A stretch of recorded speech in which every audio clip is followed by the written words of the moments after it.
करके आए। अरे वाह! लंका का विजय करके अपने राजधानी अयोध्या की धरती पर जिस समय आए हैं बाबूजी, उस समय का भाव हो मास्टर बिरहा के अंदर गजल का भाव हो कैसे?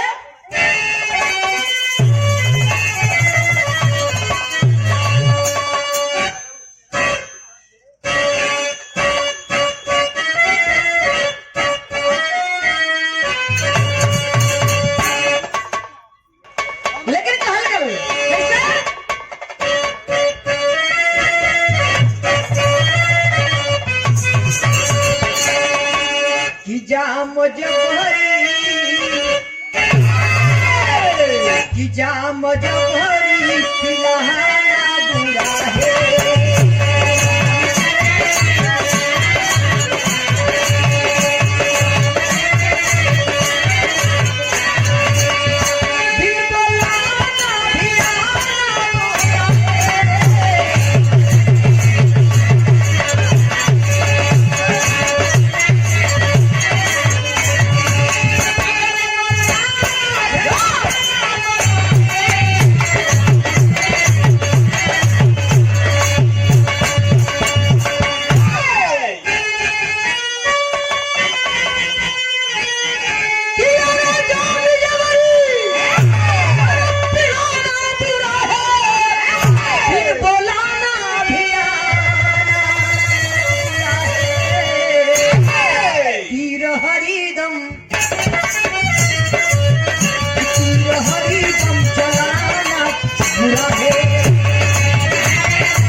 राम रहाजी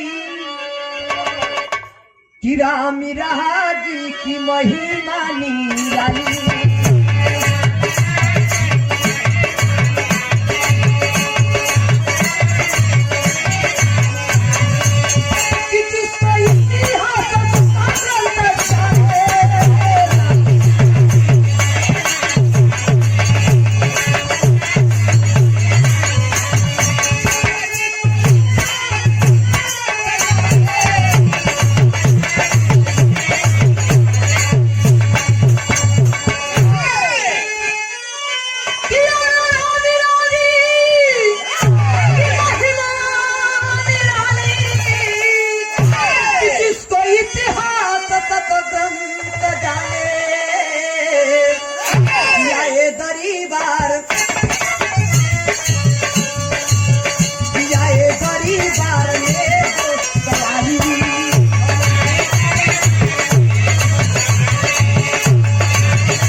राजगद्दी का शोभा बढ़ावत हो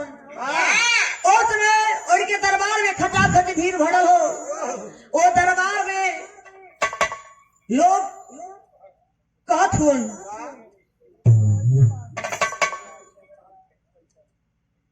भगवान के दरबार में लोग भगवान का जयकारा लगात हो लेकिन जो समय भगवान पुरुषोत्तम राम राजगद्दी पर बैठल हो अपने मन में एक सपना सजावत हो कि काहे ने कुछ ऐसा काम कर दे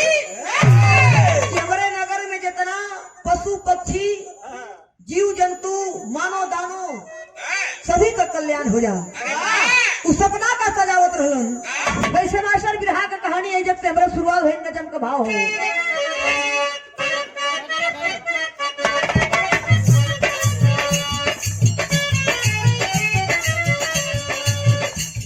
मानव के पशु पक्षी सब ही की थी आजादी घंटा टंगा हुआ था दरबार में फरियादी घंटा जो बजाते उसे भगवान बुलाते दुख दर्द पाया सुन के वो न्याय दिलाते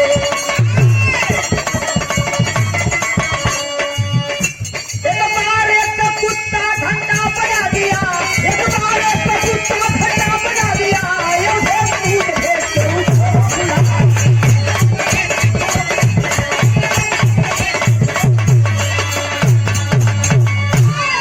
हुआ था दरबार में फरियादी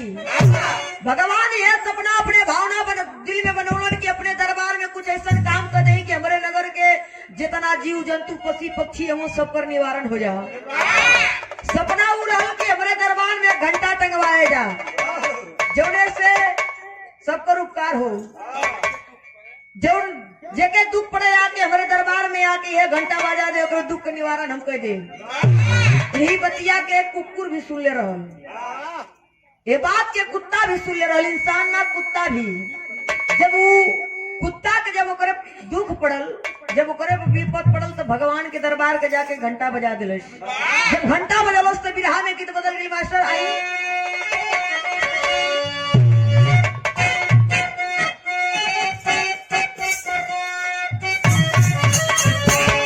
कि अरे छोड़ी गई लरे कि अरे छोड़ी गई लरे रात सुतले सजरिए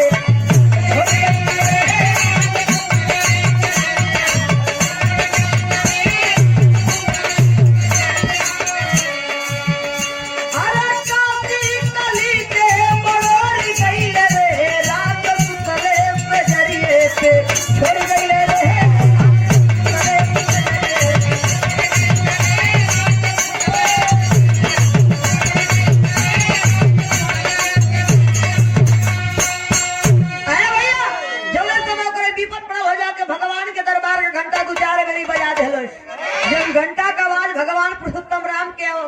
गई तो भगवान अपन सिपाही भेजलन। अपन सिपाही औने समय भेजले और बाबू हो जब सिपाही देखलन कि दरबार पे कुत्ता घंटा बजावत हो, कुत्ता के पकड़ के भगवान के सामने ले गल हो। जब भगवान देखलन है भैया तो भगवान के निगहिया का करत हो मास्टर बिरहा में गीत हो। फिर बदल गई हो, फिर बदल गई हो तेरी राम का भी।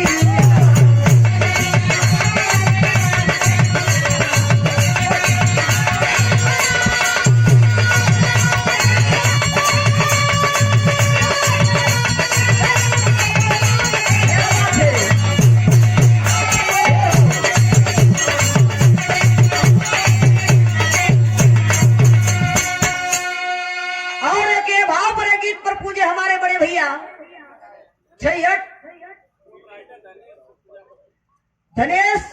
प्रजापति छैहत जी की ओर से 1 रुपए का आशीर्वाद बड़े भैया की ओर से सम्मान हुआ। माता रानी करे आपके चैनल का तरक्की हो। कौनो काम बुरा करवा तो तरक्की हुई।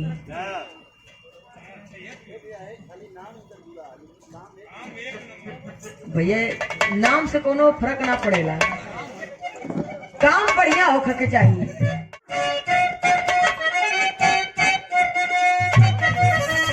बदल गई हो तेरी राम का धियाना।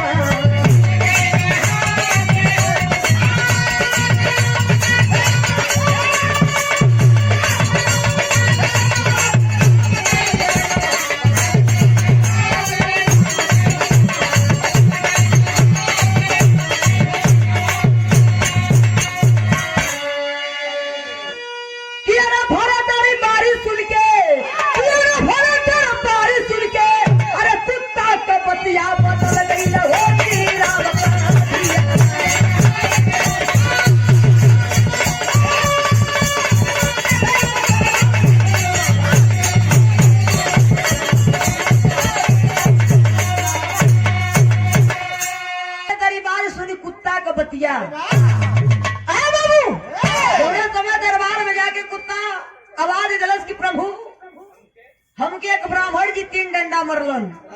इतनी बतिया जो समय दरबारी मंत्री दीवान लोग सुनलन बाबू हो गुस्सा में होके लोग आवाज देवे लगलन कि पकड़ करके पंडित के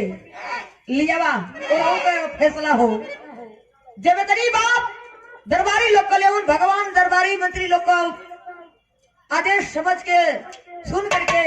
ब्राह्मण जी के अपने दरबार में जब बोलोलन तो यहाँ फिर गीत बदल गई।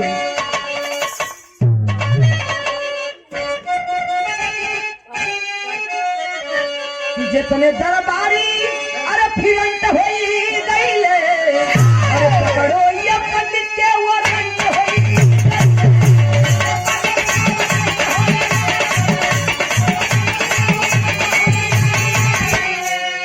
अरे पकड़ करके पंडित जी,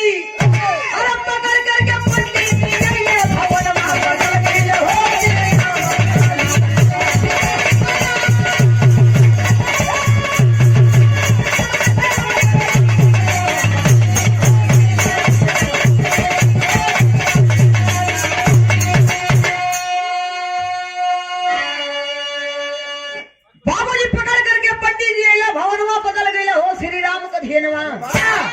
तो भाई लगा मास्टर गीत बदल गई।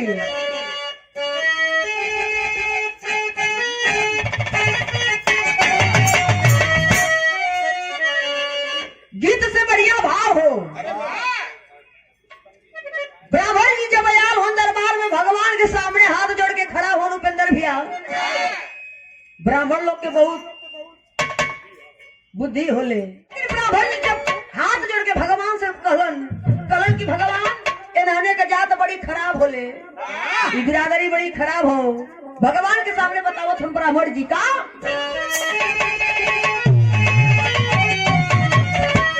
पंडित जी बोले गमा तीनों धर्मी राजा।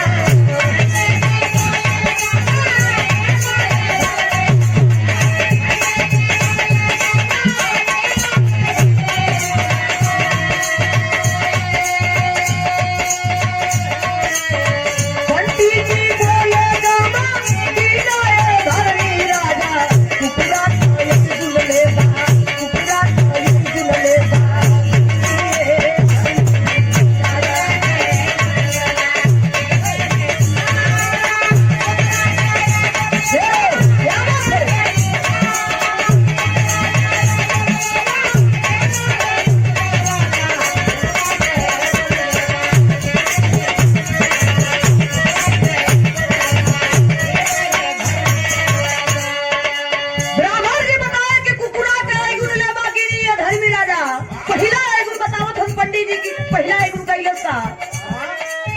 पहिला ये गुणवा बीते रहिया ने सुखे रामा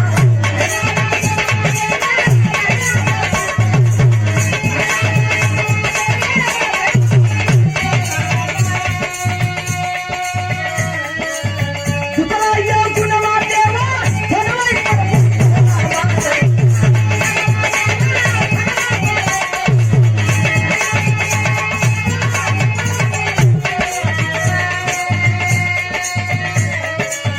पतिया प्रतिया तुलसी चरवाए धरनी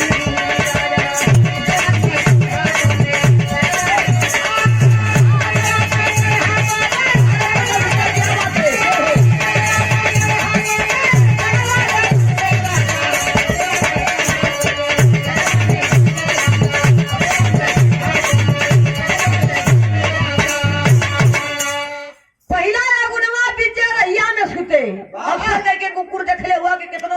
घर द्वार चिकर रही हो घरे में बीचे डहरी पर सुती है जब से एक दो चार डंडा ना खालन तो कोई भागल ना और कितना बढ़िया देवी देवता हो वही पर टांग उठा के लगे कुल जल ढार दिया चाहे वो ब्रह्मा हो विष्णु हो चाहे समय से अपने द्वार से लेट सुतल हुआ समय से ना उठला तो मुटारी कुल कह के चल लिए दहलिया बतावल गल ब्राह्मण जी बताया कि दूसरा एक गुणवा देवल सर्वय पर मुते रामा तीसरा एक गुण बतावत होन कैसे गौआ में आवे जाता साधु सन्यासी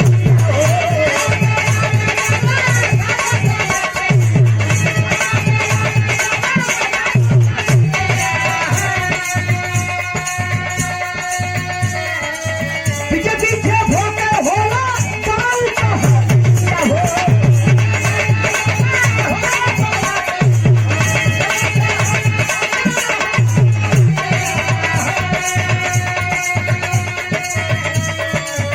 यही से डंडा मर यही से डंडा मर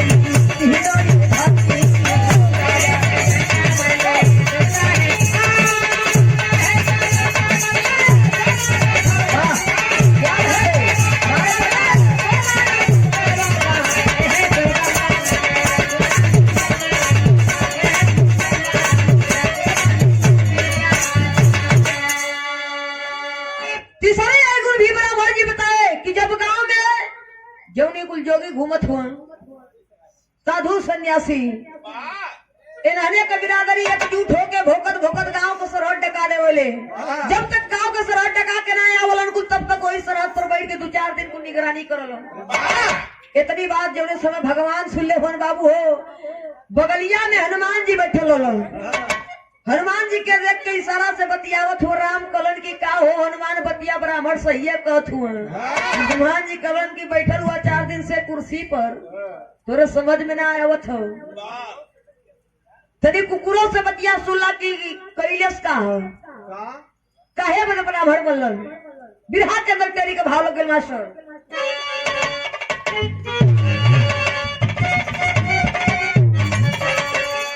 मर्यादा तो मर्यादा अरे घुराजा की न जाए अरे हो साप भरे दरबार ही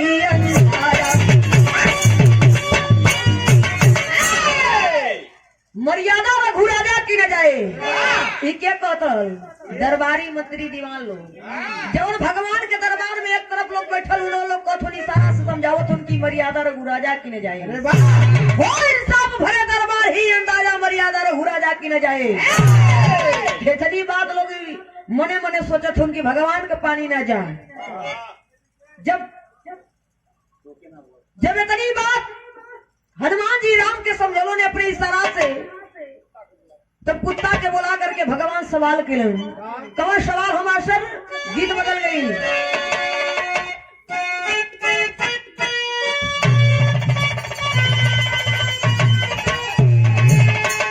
दर्ज कराई हो कि पिया परदेसिया कि पिया परदेसिया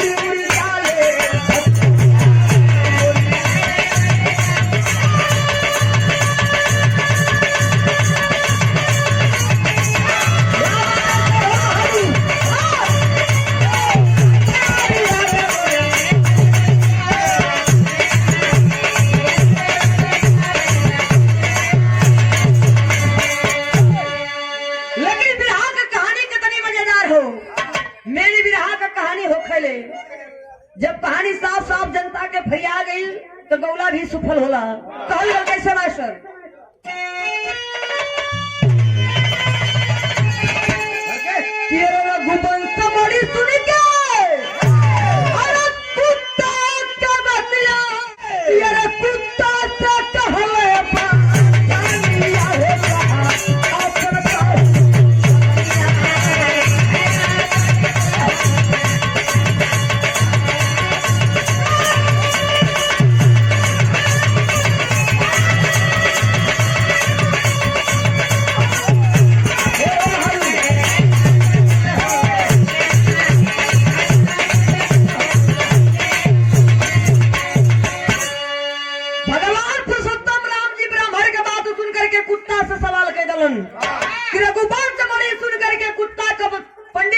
ये कुत्ता से कहले बचनिया सवाल के भगवान कि जवन तहू करनी कर्तव्य कैले हुआ मिल के दूर जाने तहू बतावा ब्राह्मण जी बता देलन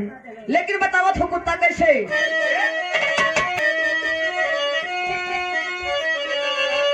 ये कुत्ता कहे अरे बात सुनिए राजन ये कुत्ता कहे अरे बात सुनिए राजन ये पीछे डहरिया में सोते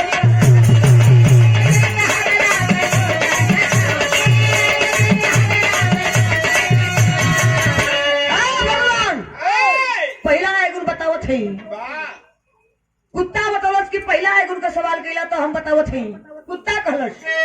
ये कुत्ता कहे अभी बात सुनिए राजन ये पीछे डहरिया में सुते कतार कि अच्छा बुरा वही नहीं आते ये रट्टा वही गुजरे सब तरकारी लगी जा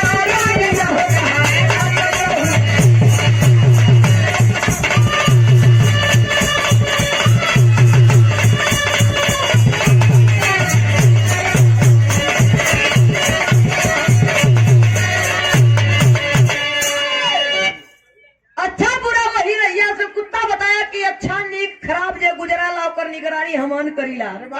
अक्सर कह के प्रभु अमन डहरी में कहे सुतीला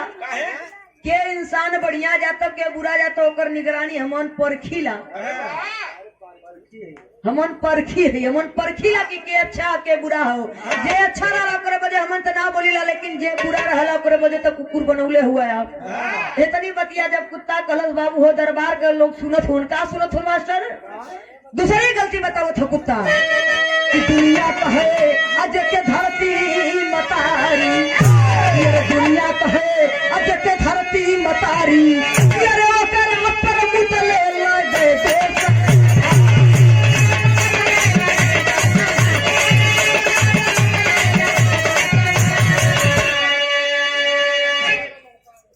यही से उतल थी अरे कोई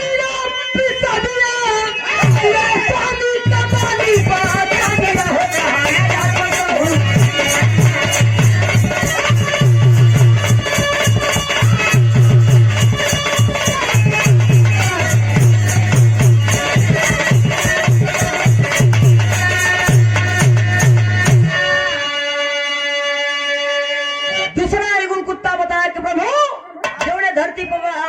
वही धरती पर हम बैठली जौने धरती पे आप जन्म ले ले वही धरती पर हम जन्म ले ले जौने धरती के यानी आप खाला वही धरती का हम भी खाई ले भगवान एलिए हमारी के शराप हो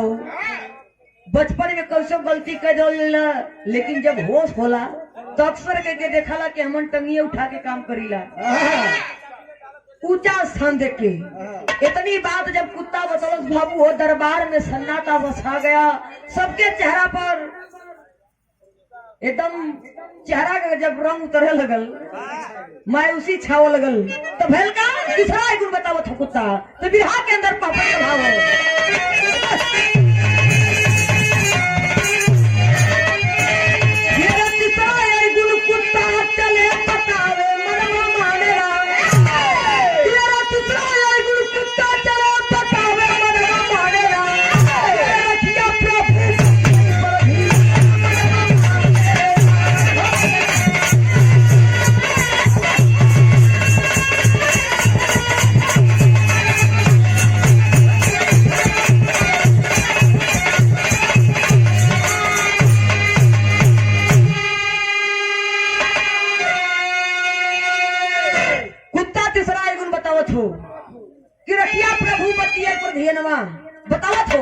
कि अरे में हर लड़का गाँव गुरु और अपने सन्यासी हो,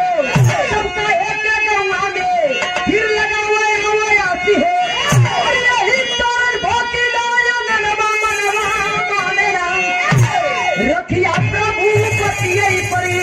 धियनवा मनवा माने राम। मेहर लड़का गाँव कुर बाप मतारी छोड़ के जब साधु हो गिला,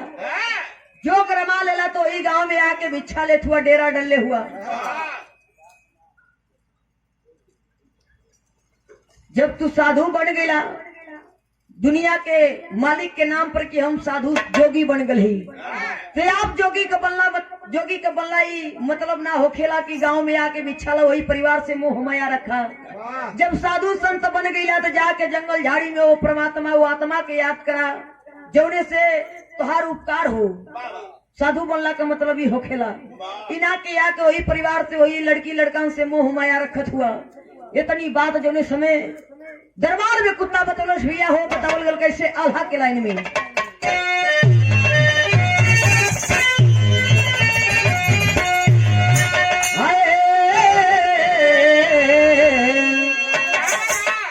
कि हंसे रघुराई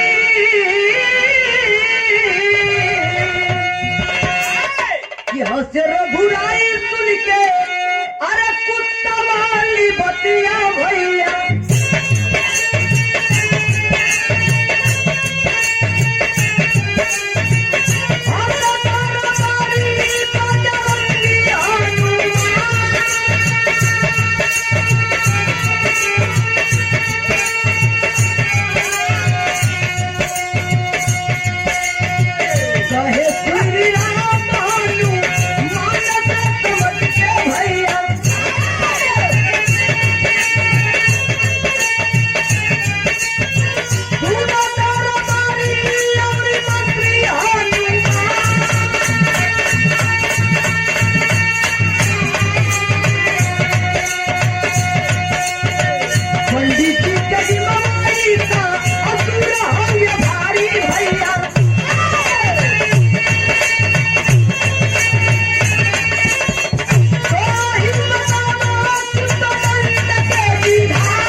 अपन दुख लेके गल भगवान के दरबार में कि हमार भगवान हमारे दुख का निवारण कर दिए, लेकिन भगवान उल्टा सौंप दिलन नहीं का रोग नहीं के कलन की तो ही बतावा कुत्ता दंड के विधान। जब कुत्ता सुलस मुस्कियाए लगल भगवान कलन की तो ही बतावा कुत्ता दंड के विधान। जब कुत्ता तनी बाद सुलस हाथ जोड़ करके वो दरबार में खड़ा होके कलश के प्रभु जब हमारे पर छोड़ दिला तो हम एक बात कह चाहती है दरबार में। भगवान कलन की का कह चाहत हुआ कहे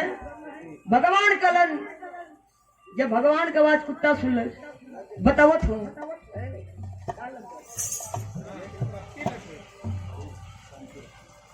कुत्ता अपने मन में विचार करत हो कि हम का कही। कुत्ता बतौलस कि हम यह बात कहती कि इनके कोनो मठ का मालिक बना था। भगवान हंस लगलन कि मठ का मालिक बन के क्या करिए, घरे घरे तो घूमता हूँ दान दक्षिणा लेता हूँ, मठ का मालिक बनिए तो क्या करिए। कुत्ता बतौलस कि जब मठ का मालिक बनिए तो अपने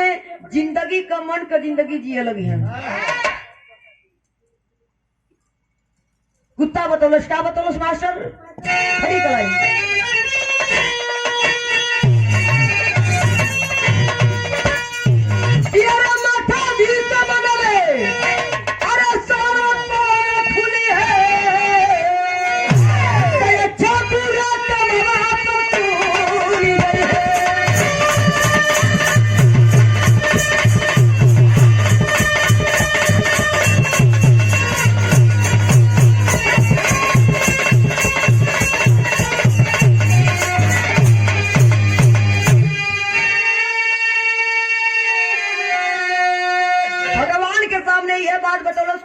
मठाधीश बनले सारा पोल खुलियन।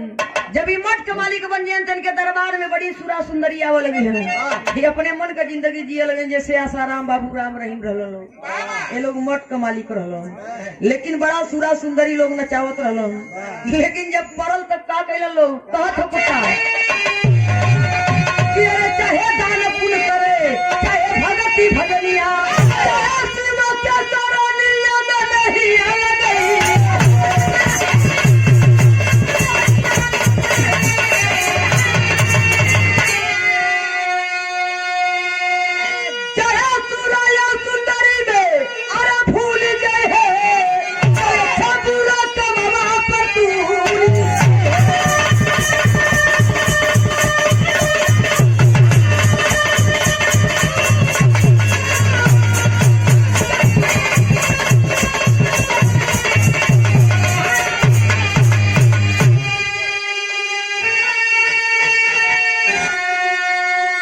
कुत्ता बतौलस की एक जब साधु संत बन गलो तो एक काम करे, चाहे दान पुण्य करे या भक्ति भजनिया, चाहे मठ का मालिक बन के खूब सुरा सुंदरी नचावे। इनके साधु बनला से कोनो मतलब ना हो। इसलिए कुत्ता बतौलस के इनके मठ का मालिक बना देवा तो ये अपने मन का जिंदगी जी है। अगले जन्म में कुत्ता बतौलस कि हम भी इंसान रही लेकिन मठ का मालिक रही, हमारो सुरा सुंदरी खूब चलत रहो। कुत्ता बतौलस अपने अगले जन्म के बारे में कैसे, अरे हम मठाधीश रही हरे पीगर करवा, यही कारण पौले या कुत्ता का जाना।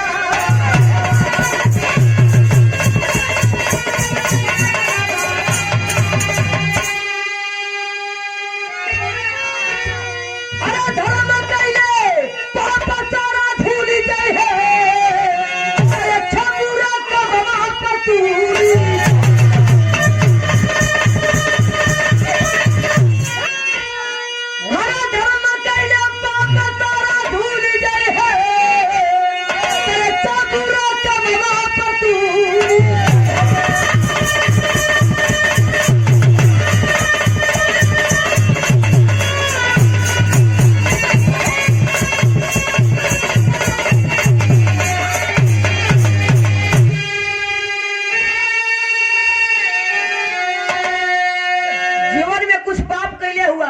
कुछ धर्म करवा तो भवसागर से नैया पार हो जाएगी। कहल गल गुरु बिहारी गुरु गणेश